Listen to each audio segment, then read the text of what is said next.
Can I get a mic or a mic and a half? That the source owe me. Shout out to the editor staff. Yeah, I'm all grown, so much better with math. I need a spread in the Forbes, taking the Benjamin bath. Yeah, I'm serving this track like Steffi Graf. Yeah, Roger Federer, there's no competitor.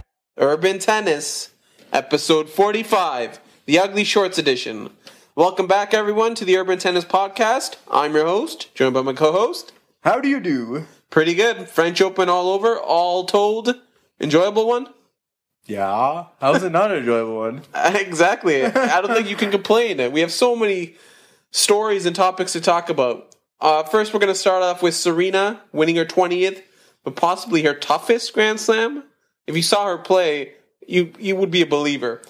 We're going to talk about Stan's performance, Novak's tears, and the future of those two men moving forward. We're going to do our little faux eulogies of the Nadal 10-year run, because a lot of people rushed to eulogize Nadal. So we're going to give our eulogy, even though we think Nadal's not done yet. Plus, in our final segment, we're going to talk about the long-term viability of Roland Garros, which is especially relevant after the Paris City Council decision to agree to the renovations. So if you're ready, let's get started with episode 45.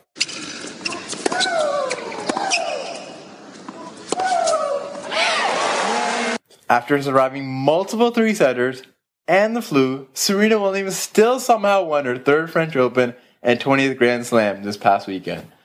So how did Serena's mental toughness help her overcome some poor play at times? And do you think this Grand Slam effort helps change our perceptions of Serena positively, maybe negatively? Well, the mental toughness may have been the only thing she had left. Everybody thought, after she got through her tough stretch of Wawrinka, Stevens, and she got Irani, which is basically her course corrected because she could always destroy Sarah Irani. But once again, she struggled in the semis against Baczynski, finals against Safarova, and it really came down to her refusal to almost lose. Her urging herself against Tamia Baczynski when she was down 3-2 in the second set. She went on to win the next 10 straight games. Similar fate, gives up a lead in the second set against Safarova, and then kind of just destroys her in the third set. So, like you brought up, is this effort going to change our minds of Serena, positively or negatively? The negative aspect could be, did she over-dramatize the flu? Was she as sick as she was? A lot of people are going to pick up on that, but positively, it was a grind-out kind of slam. A slam she's lost before at the French Open, so it was positive to see that she could get through this one. So it definitely, in my light, it's a positive. It's going to positively change my mind about Serena's Grand Slam effort. Yeah, absolutely. Because a big knock on Serena is that critics would say she would take that flu angle, she would play it out, and then she would drop a match. She had 4 or 5 chances going 3 sets in the French Open. Yeah. And Serena and then blame it on the flu in the post-match, right? Exactly. But there was very little excuses here because she got the job done. Yeah, she got the job done, though. I think that's the key. Yeah. If Serena wins in Grand Slams, you always say she wins in 2. Yeah. So for her to play 5 matches, going 3 sets, and still get the title shows a very, very different way Serena got to this title, and why number 20 is very different from most of 1 to 19. Exactly, and I was reading Brian Phillips' article on Grandland.com where he was reminiscing about Serena's first title in '99. And you just compare the two. Her opponents in this one obviously are not anything to really lose your mind over, while comparing her to first one where she had to beat Kim Clijsters, Conchita Martinez, Monica Seles, Lindsay Davenport. That truly felt like an earned one. This one, beating Sloane Stevens, Sarah Irani, Tamia Baczynski, Lucie Safarova, not exactly a murderer's row, but it proved something that, as good as we think Serena is, and she is that good, she can get challenged. But it was, if you're a Serena fan, it was great to see her kind of pull through when she didn't have her best stuff, because she didn't have her best stuff. So that's why I think this Grand Slam will be unique. You know, when we count her 24, 25, how many Grand Slams she wins, this 20th one will be unique in the context of it goes against what we know of a Serena Slam is. So, you know, winning in 2 sets, dominating. This was definitely typecast in her slams. Yep, and I just want to note, the first time this happened is 2001, that since, what's it? Jennifer Capriati won the Australian Open and the French Open to win a season. So the year slam still out there, still valid for Serena. She goes on to Wimbledon. Let's talk about someone who had not as good a 2 weeks, maybe even a better 2 weeks. Yeah. Lucie Safarova reached her first Grand Slam final, and she went on to win doubles with Bethany Maddox-Sands. So she did have a trophy after all. How should we feel, or how do you think Lucie Safarova put it together? I'm going to give my opinions. She's a well-liked person in the locker room. I was reading John Wertheim's Sports Illustrated's 50 thoughts on the French Open, and he mentioned that a lot of players were cheering in the locker room when they saw Safarova was up on Sharapova. Not because they want to see Sharapova out, genuinely happy for Lucie Safarova. She's someone who's 28, has really put it together in the last 13, 14 months, reached the Wimbledon semis, you know, never played well on clay coming into this year, so a surprise in that. But she was pretty dominant for the first 4 or 5 matches. Straight set win over Sharapova, straight set win over Muguruza. You know, she kind of poses the challenges, but we never think of her posing those challenges of left-handed players. That's Petra Kvitova, her Czech teammate. So it's a surprise that Safarova made it to the finals, but also well-deserved if you paid attention these 2 weeks. So what are some big changes you think Safarova made for this tournament versus other tournaments? And like you mentioned, she wasn't as good as clay. I don't think there was many changes. She just looked... She played some of her best tennis. She cut down on a lot of mistakes. Her opponents made the mistakes. Solid on the baseline. Solid serve. Consistency in her first serve percentage. Nothing spectacularly changed. It just felt like sometimes, as happens when an unheralded person makes it to the finals, things open up for her, and she took advantage of them. You know, Sharapova was under the weather. Her quarterfinal wasn't against, her semifinal wasn't against Simona Halep. It was against Ana Ivanovic, and Ana Ivanovic obviously has her own troubles when it comes to closing out big matches. So a lot of things broke in her favor, but she was definitely up to the task, and she took advantage of them. So you would say clay is definitely the surface that rewards the most consistent player. Yes. Because of the longer rallies, the long, deeper bounces, things like that. And I think she can carry this momentum on. She's played well on grass before, so to me, it's a good sign for Lucie Safarova. She moves up to a career high, number 6 in the WTA rankings. Okay, moving on. If Serena was expected, Stan wasn't expected. The Stanimal. The Stanimal. Out of nowhere again, ranked number 8, beats the number 1 player in the world, Novak Djokovic. Helped by 60 winners, he ends Novak's dreams of a first career French Open title and a career Grand Slam title.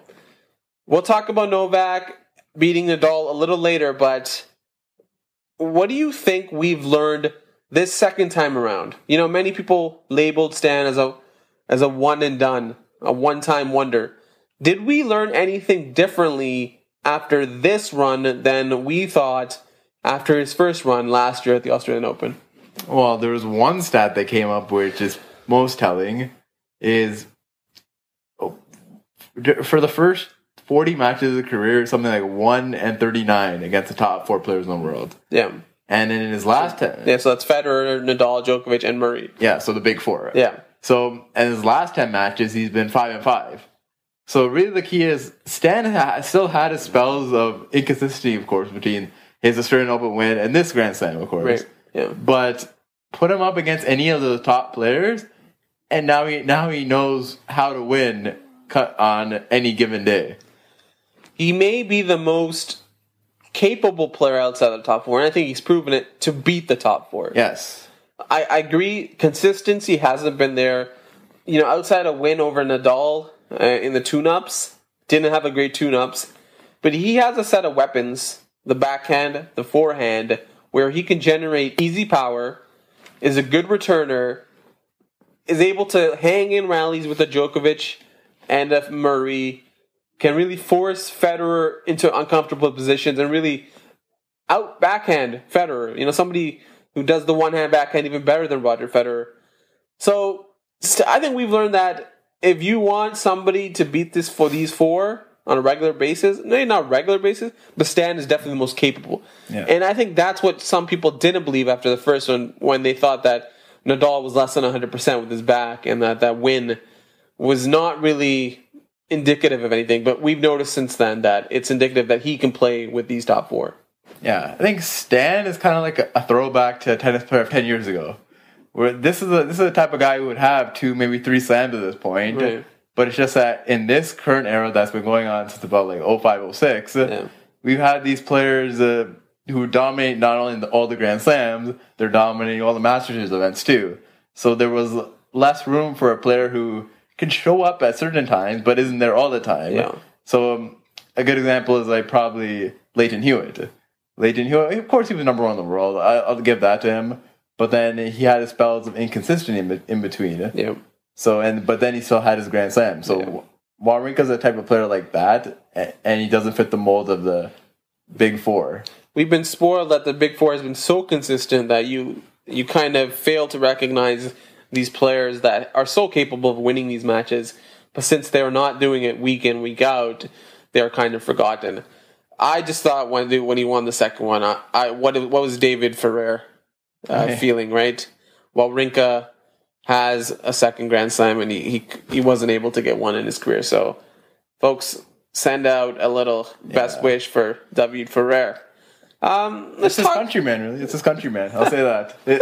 Take his countryman out, he takes these clay tournaments. Yeah, I don't know. Roger Federer against David Ferrer. I think I like Federer. He gets one. Yeah. You don't think he gets one? Maybe. Okay. Let's do a little hypothesis here. Stan, Andy, do you think there's a chance that Stan Wawrinka can finish ahead of Andy Murray in any hypothetical all-time ranking? Is that plausible to you now after he's won the second one? And what does he need to do to finish ahead of Andy Murray? It is plausible. I just think, like you mentioned, Stan has to get to semifinals. If he doesn't get to semifinals, okay, that sounds like a Magic Johnson type of advice, but you know what I mean? Yeah.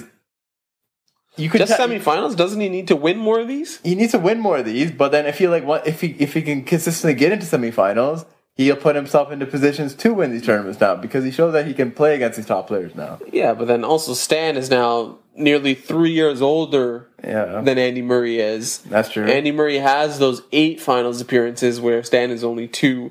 Obviously, he's got both. Many more Masters titles. It's going to be tough. I think if Stan can finish 2 Grand Slams ahead of Andy, that's when you can do it. And that's only when you can do it. And that's going to be tough. Like, you would need finally one of the Big Four to drop off that list then for Wawrinka to likely get to that point. Right. So you could see it happening, but I don't think you could expect it happening. Right. It's a long shot, but it's interesting. It's something we would never have thought of 16 months ago. 1 month ago. 1 month ago. Yeah. Okay. All right. Moving on. Okay. So as Rafael Nadal's 10-year stranglehold on Roland Garros came to an end this year, we deliver our best faux eulogies to commemorate this occasion. And we'll start with the host over here. We lost a dear friend today. Rafael Nadal's 10-year Roland Garros run. It gave us the greatest of highs. 9 titles. Something only Martina Navratilova can stake claim to in the Open era. It gave us a fantastic understanding that tennis can be a brutally physical game and doesn't have to be played gracefully. It gave us a left-handed forehand that has 3,000, 4,000, I don't know how many rotations per minute on it. But finally, it gave us a Spaniard who didn't give up through those 10 years. He won in dominant style, in less dominant style, but he won. No? Oh, good ending there. How are Well, you? friends, gentlemen, countrymen, I'm stealing Shakespeare.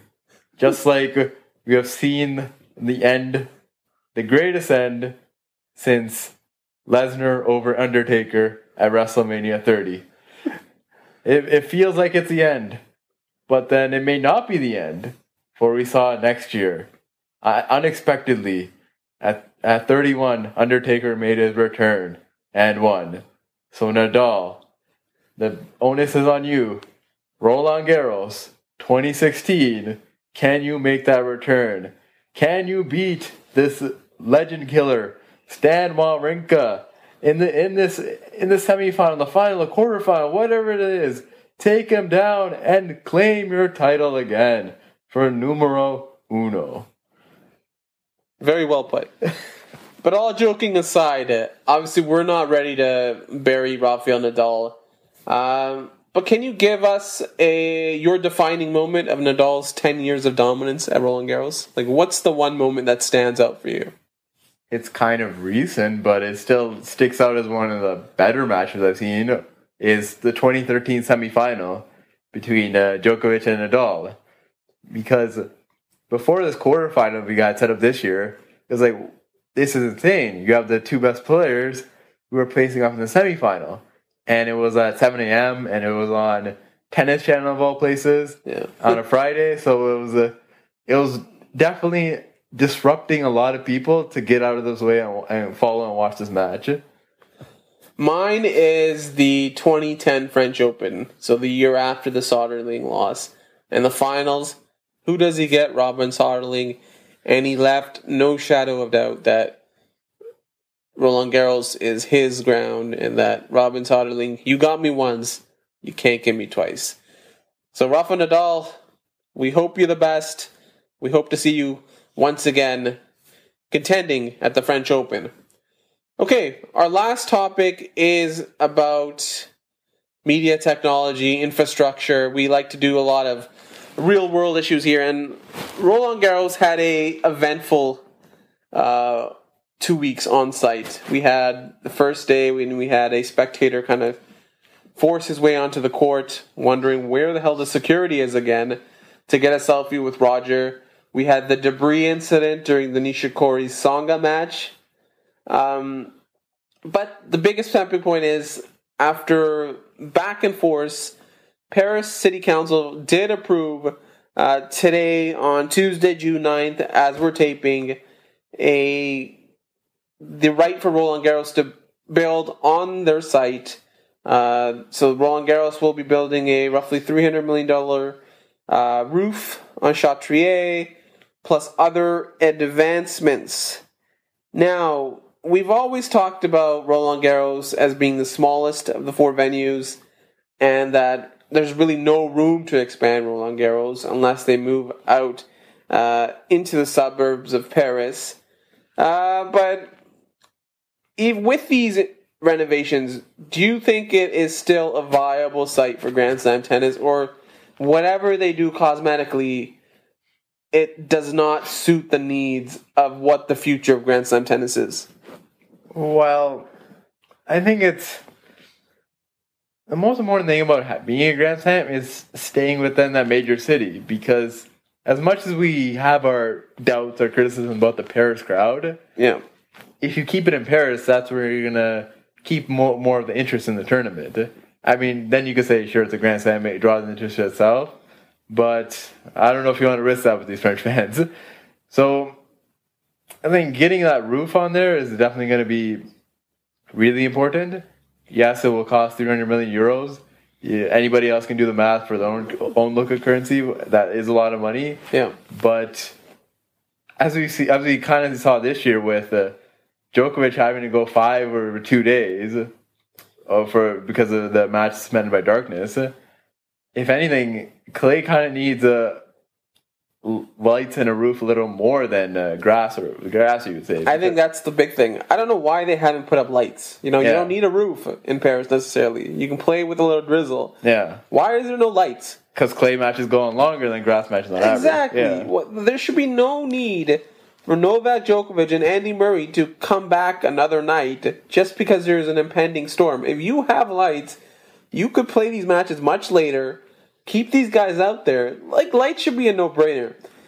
Also, I think Roland Garros, obviously it's confined to the smaller space, but in a way, it works for them. They get the character of the bull ring. The bull ring is one of the best clay court venues in the world. People like the intimacy of it. So I think where they have to go is they have to try to become the most technologically advanced Grand Slam. So you have to either infuse your existing venues or create spaces where technology kind of immerses spectators on the grounds with knowledge, because you're in a smaller confined space. You're not going to do this at Wimbledon. US Open, Australian Open are obvious. They're bigger.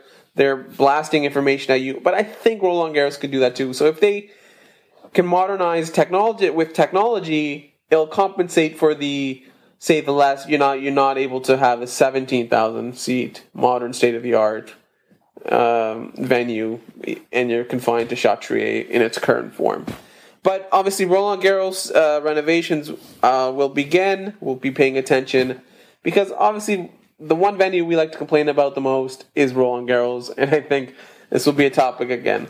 Okay, we're almost nearing the end of episode 45, but like always, we like to end with certain games. Today, at the end of a Grand Slam, perfect chance for a game of volleys.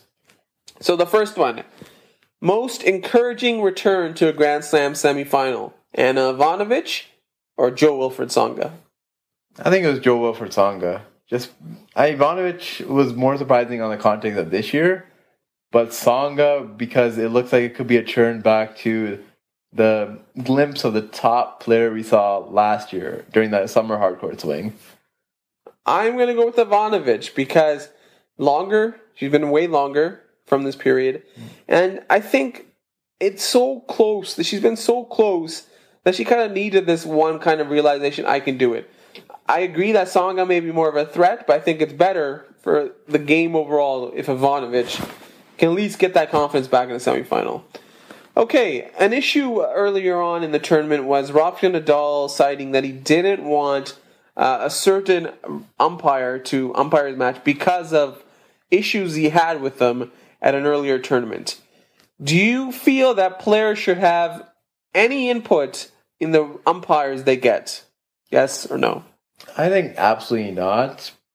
But, and this is not really a but it's just kind of, I wouldn't mind if there's a system put in place where if there's many complaints against an umpire, many legitimate complaints, then actions are taken to select the appropriate umpire for a match. Especially on such a big stage. I think so. I think there should be formal channels, because I do not think it's a transparent process.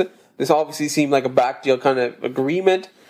If you have umpires that are acting irregularly, and this one was a time violation call based on a clothing mishap that Nadal had. He was wearing something differently, and the umpire didn't allow him to change it.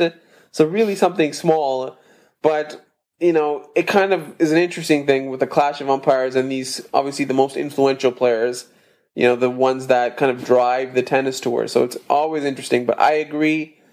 I don't think they should have any input, but I think there should possibly be a way where they can provide input, and that's something more formal in a channel. Okay, our last volley is Sloane Stephens reached the fourth round. Tamia Baczynski reached the semifinals.